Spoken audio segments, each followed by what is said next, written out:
Hi there, and welcome to another Carson River Report, a program that focuses on natural resource issues in the Carson River watershed. I'm your host, Ed James. I'm with the Carson Water Subconservancy District. And with me today is Courtney Walker. She is the Douglas County Stormwater Manager. Welcome, Courtney. Thank you, Ed. Before we get too far in your details, explain a little bit of what you do and your role with Douglas County. So I work out in public works, and our main kind of responsibilities are dealing with a lot of the different drainage issues that we have throughout the county. Some of those could be maintenance issues. Some of them are due to the way that the area was developed.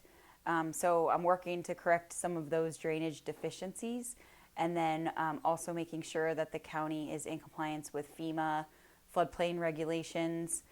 The county has an MS4 permit through the Nevada Division of Environmental Protection. What is an MS4? It's a municipal storm sewer systems. Yes. I think I forgot an S in there somewhere.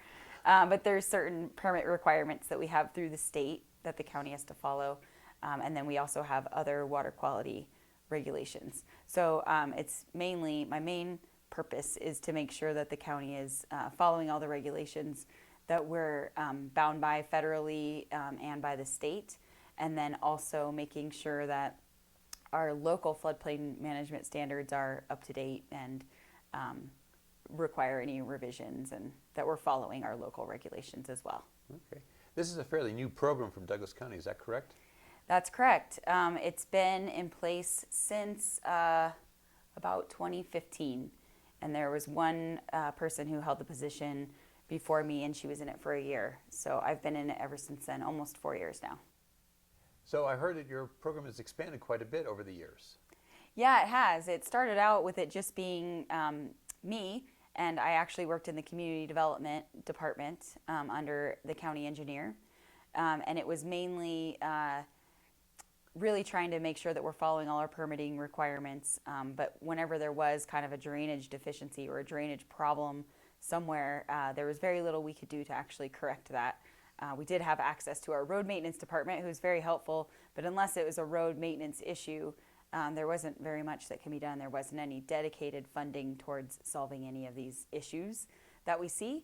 And so last year in 2018, the Board of County Commissioners actually identified some funding to the tune of $1.1 million that they decided they wanted to go towards stormwater management and maintenance throughout the county. So once they delegated that money, then we began to start forming the program and hiring maintenance staff and purchasing equipment.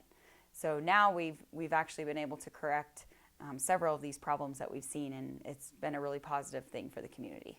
So what do you actually do out in the field? A lot of it is inspections and maintenance. There's a lot of areas where we have, it's a more of a rural area like Johnson Lane or Fish Springs, Brunstrath, those types of developments where you have a lot of roadside ditches.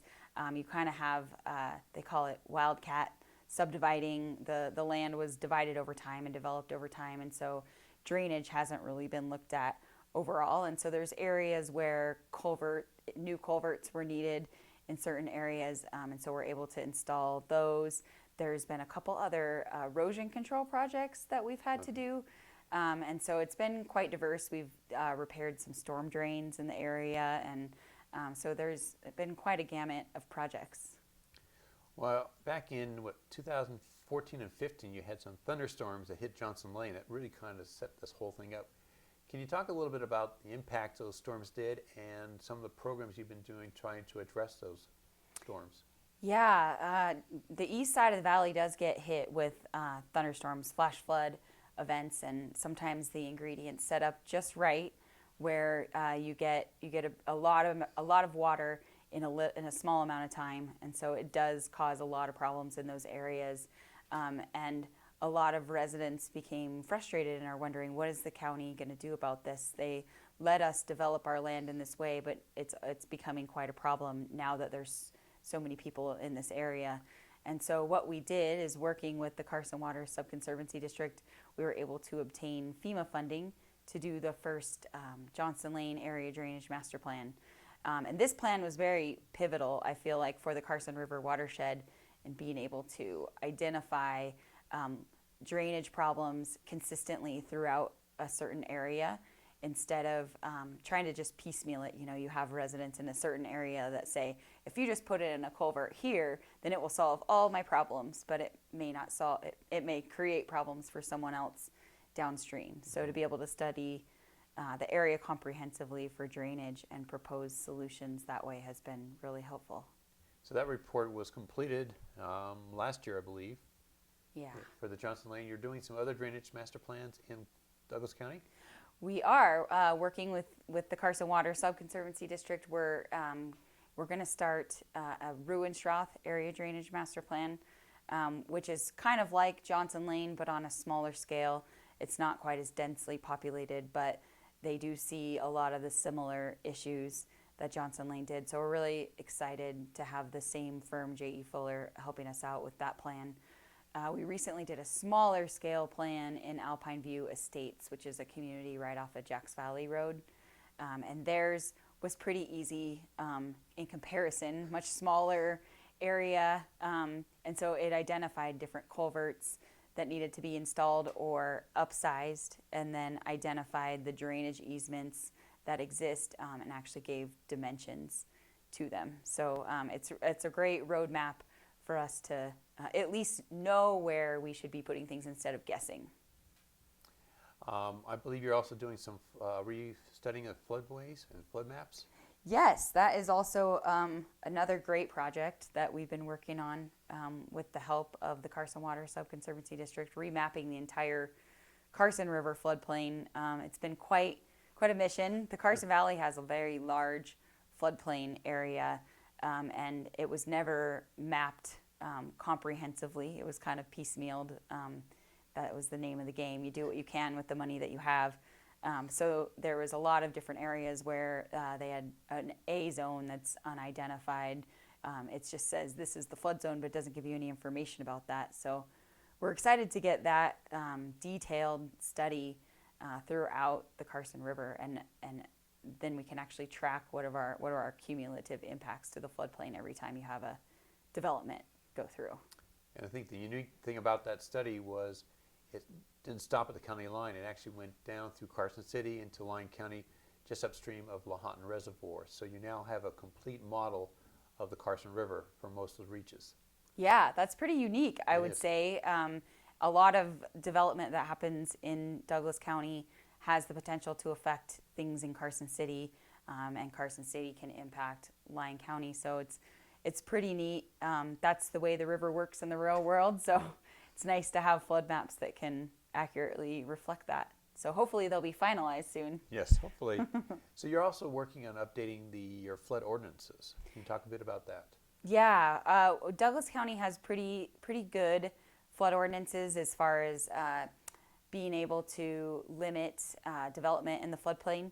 There are a few loopholes and some things that needed to be a little bit stronger, but it has been the mission of politically and also with the community to try to protect our floodplains and keep our floodplain lands open, because that's the best form of flood storage that we have available to us. So we have some pretty good flood ordinances in place, but we needed to add a couple things like using the Carson River regional hydraulic model in order to check those cumulative impacts. And then there was a couple other things that are being proposed to be added, and that has to do with the addition of fill into the floodplain, and then creating some additional restrictions on how you can divide your land after you add the fill to it. Because once you add fill and you raise it up out of the floodplain, then you're not subject to the floodplain regulations. So it's kind of a way to circumnavigate the code, and that's not the intent of what we're trying to do with protecting our floodplains. You know, some people say, well, why don't you just build levees or a storm or a reservoir upstream that captures floodwaters? Why are we looking at protecting the floodplains? The floodplains, it's great to have the floodplain flood. It's less maintenance overall. It's more natural for the system. As soon as you build a levee, then you're creating something for the water to bounce off of, and it's just going to redirect and somewhere else with a lot more force. So we're really lucky, I think, in comparison with Reno. They have encroached upon their floodplain so much that when they have a flood event, it's far more devastating than it is here. So what our goal, and since we have the opportunity and we have a bunch of open space in the floodplain, is to keep it free from development for the most part, so that you're not putting people in harm's way. Very good. So the other thing to look at is you got your floodplains, you got ordinances, but what's the main purpose? It's really to keep people out of flood danger, right? To reduce flood risks to the community? Yes, that's our overall goal. I try to coordinate a lot with the community development department. That's where all the new developments are coming through and where things are being proposed. But in public works, we're actually dealing with the problems after they've been created. So we're trying to coordinate with them more so that we can do some smart planning, so that we can try to limit the amount of issues that we have going forward in the future. But it's a lot of work managing it all. Between that and private property rights, there's a lot of balance that has to occur in order to make it work. Well, I believe there's a video we can show that talks about how agriculture is an asset to the community, and I think we're going to show that video right now. Sounds good.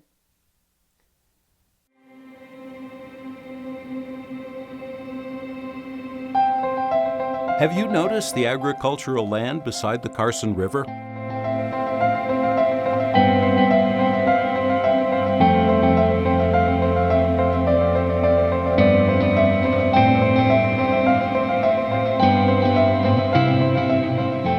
This privately owned land supplies local food and maintains the scenic character of our community.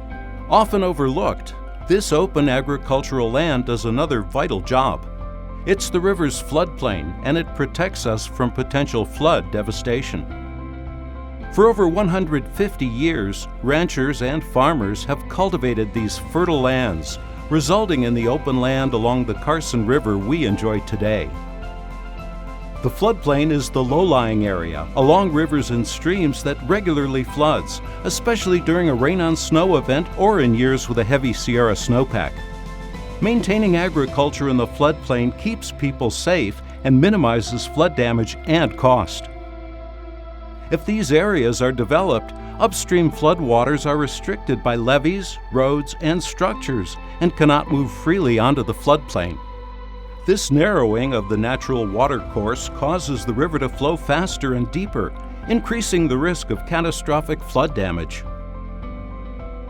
Agricultural lands by their nature are minimally developed, allowing floodwaters to spread out, slow down, and sink in. Residents and businesses are kept out of harm's way and save money that would otherwise be spent on repairing flood damage. For example, due to the abundance of agricultural lands along the Carson River, 1997 flood damages were limited to $29 million for all counties. In contrast, $686 million was spent in Washoe County alone to repair the much more developed Truckee River corridor. In addition to flood control, safety, and savings, these open fields provide many environmental benefits. They recharge groundwater, improve water quality, and provide wildlife habitat. Conserving floodplain lands is supported by the public in Carson River watershed communities. Land use tools such as conservation easements, acquisitions, and ordinances can be used to maintain the floodplain and be compatible with agricultural lands. For decades, conservation easements have allowed agricultural producers to sustain operations, keeping agricultural lands along the Carson River open and productive.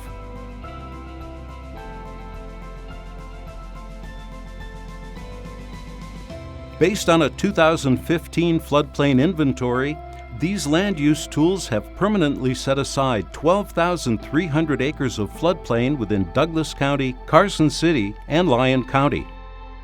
However, 2/3 of the Carson River's floodplain remains vulnerable to increased development, which will increase the risk of flooding. So floodplains are very important, not only agriculturally, but also environmentally, aesthetically, and to the community as a whole. Support of open ranch land along the Carson River not only enables us to maintain our way of life, it provides local food into our communities, and it also enables Holly Family Farms to continue providing organic products that feed our neighbors. Having agricultural lands in the floodplain provides local food, contributes to our economy, improves our environment, and maintains our quality of life, all while keeping our communities safe. It makes sense to support agriculture in the floodplain as a community asset. Let's work together to protect the Carson River floodplain.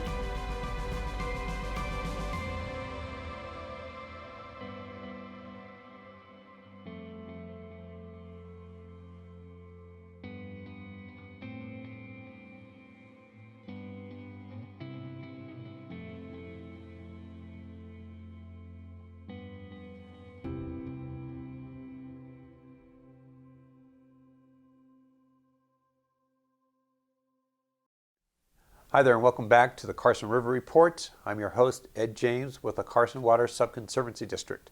And with me today is Courtney Walker. She is the Stormwater Manager for Douglas County. So we've been talking a lot about flooding, your job, and how you're protecting the community. This, in November, is the Flood Awareness Week. And I know there's a lot of activities going on in November. Can you talk about what the Flood Awareness Week means in Douglas County?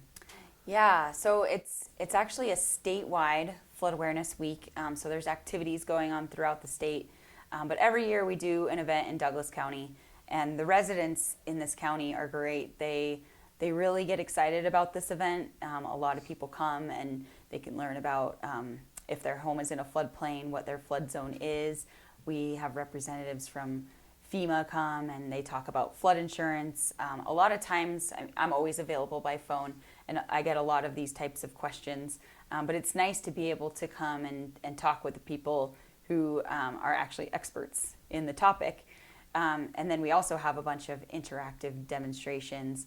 The flood model, I think, is really cool. It's a simulation that kind of shows the difference between smart planning in the floodplain and when you're removing floodplain areas and replacing them with development and impervious surfaces. What does that mean for your flood event, your flood levels, and also the water quality of the water that's flowing off of those fields? So basically, Flood Awareness Week is a way for us to help get the word out to community members about how to prepare for a flood. We do get summertime flash flood events, but our largest, most devastating floods that are cover a larger area come in the winter time.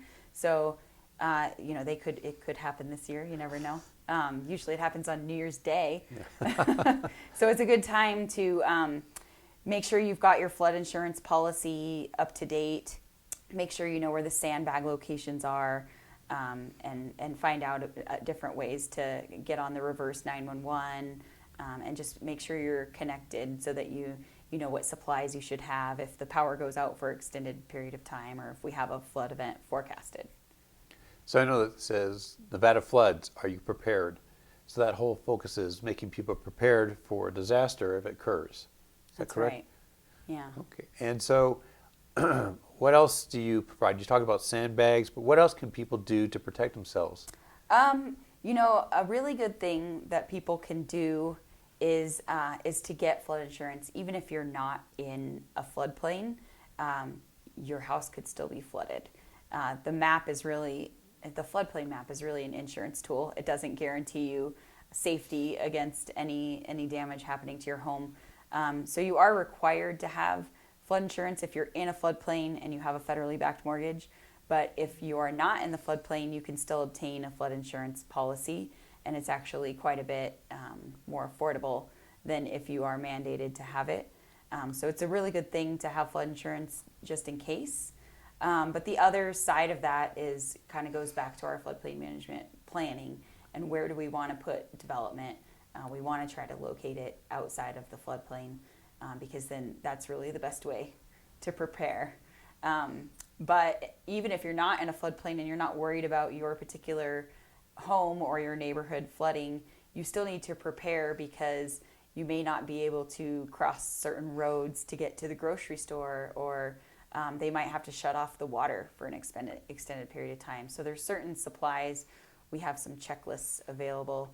There's certain things that you want to make sure you have in your home just in case you can't get to where you need to go. And I remember in the 1997 event, the ranchos, there's a lot of people that live in the Gardnerville ranchos, and it was basically isolated from the rest of the town, and it wasn't flooded there, but all the roads leaving the ranchos were. So just something to think about even if you're not in a floodplain. That's a good point. I heard at one time, I think it was in 2017, where a house caught on fire. They weren't flooded because they're elevated, but the emergency or the fire department couldn't get to them because the roads were flooded. So it's something to be aware of. Yeah, when you do it your planning. definitely could be a big issue. You don't think about those types of things during a flood event. It's really unfortunate. What you say about flood insurance, well, most people have homeowners insurance. Does that cover you during a flood?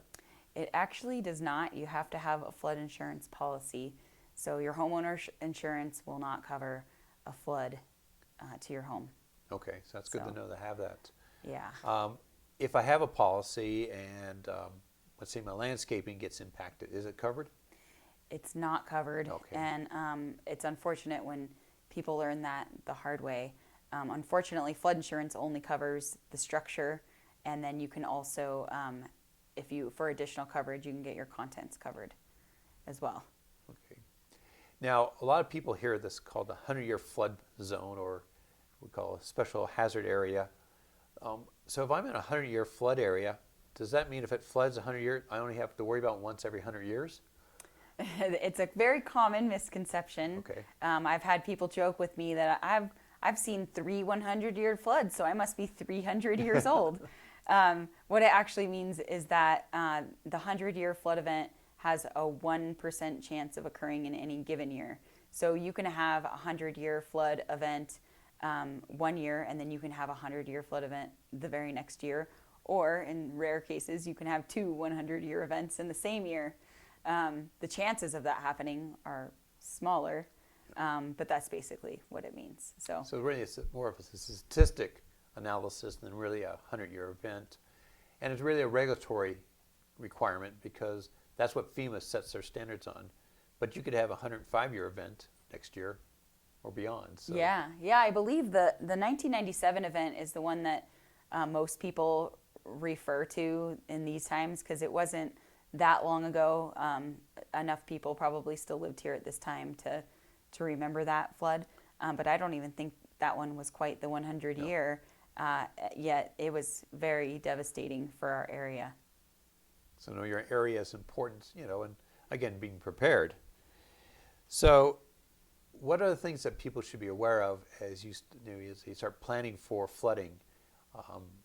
You have alluvial fan flooding, you have riverine flooding, but your role really is to focus on stormwater, but does that also cross over into flood analysis?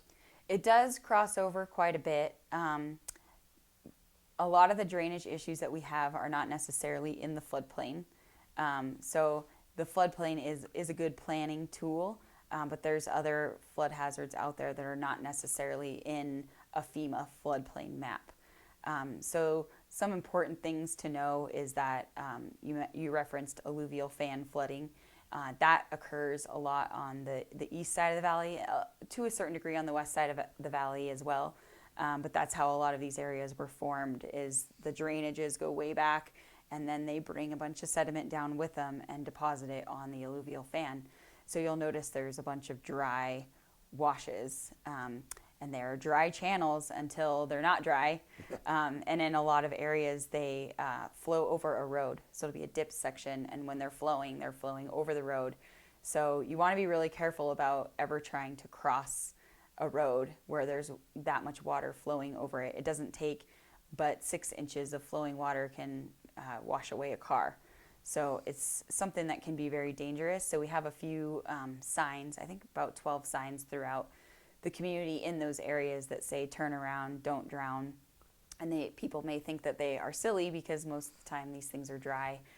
But in reality, the risk can definitely be there. So it's something that we want people to be aware of. I've got a video from a 2014 flash flood where it's actually not even raining in the area, but it rained up above in the watershed. And so the debris flow with all the water came down, and it wasn't even raining in that location. So it's definitely a good idea to be aware of your surroundings and know that there's different types of events that can occur in different times of the year. Well, good. So again, this year, November 17th, the week of November 17th is Flood Awareness Week. There are events all throughout the week up through, and again, you said it's a statewide program. Mm-hmm. But again, if someone wants to learn more about flooding, can they contact your office or? They can. For specific things in Douglas County, they can contact my office. Another really good resource is nevadafloods.org, and that's a statewide website. They have so many different resources on that website. So you can access all different kinds of links by visiting that, and you can also follow Nevada Floods on Facebook. So that's kind of our tagline, Nevada Floods, are you prepared? That we have billboards out in the area reminding people, and then we'll have various events throughout the state. And I think it's a really good message to get out there. You know, Nevada's the driest state in the nation, but when we get it, it comes all at once. Well, very good. Is there anything else you'd like to close, let people know about the program or about being aware for flooding? Yeah, you know, there's a lot of different things going on in Douglas County. I know that we can probably all agree that floodplain management is important. Correcting drainage issues is important, and we're always happy to take people's feedback, questions, issues, and see if there isn't something that we can do to help remedy any issues that might be in the area. We are growing, albeit slow, but over time we have grown, and we're trying to get better and better with our planning, so and our maintenance. So improvements are coming. I did want to mention the Johnson Lane Area Drainage Master Plan. We're going to begin to start implementing that plan. A couple of those detention basins that were proposed will be constructed in the next few years. So as we go through and we start coming up with these plans, the next step is really to start implementing them. And then we have a great stormwater maintenance division to go in and keep them maintained and keep them functioning. So be patient with us, but we're making some steps to improve things. Well, thank you for your time. Thank you, Ed.